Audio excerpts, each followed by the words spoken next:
Welcome to the Genius Factory. Enjoy the video. In this video, I will explain how to play Cyberpunk 2077 with mods. Modding can transform your Night City experience, adding new quests, items, and visual enhancements. We will cover everything from the foundational tools to best practices for a smooth, customized gameplay. Get ready to dive deep into the world of community-created content and make your game truly unique.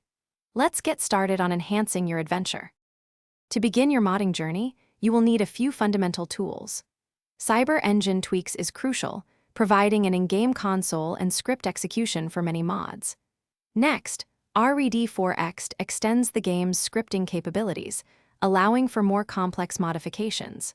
Finally, Archive XL and Tweak XL are essential for adding custom assets and making specific game adjustments. These four tools form the backbone of nearly every modded Cyberpunk 2077 experience.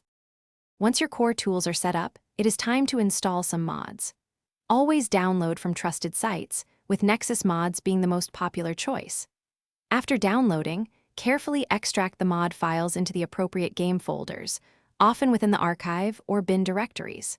For larger mod lists, consider using a mod manager to simplify installation and help resolve potential conflicts, saving you valuable time and effort.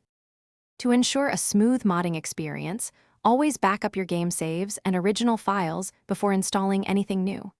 This simple step can save you hours of frustration. Thoroughly read each mod's description for compatibility notes and specific installation requirements. Finally, keep your mods updated, especially after game patches, as outdated mods are a common cause of crashes. Following these tips will help you enjoy a stable, customized Night City. Thanks for watching. If you found this helpful, don't forget to like and subscribe.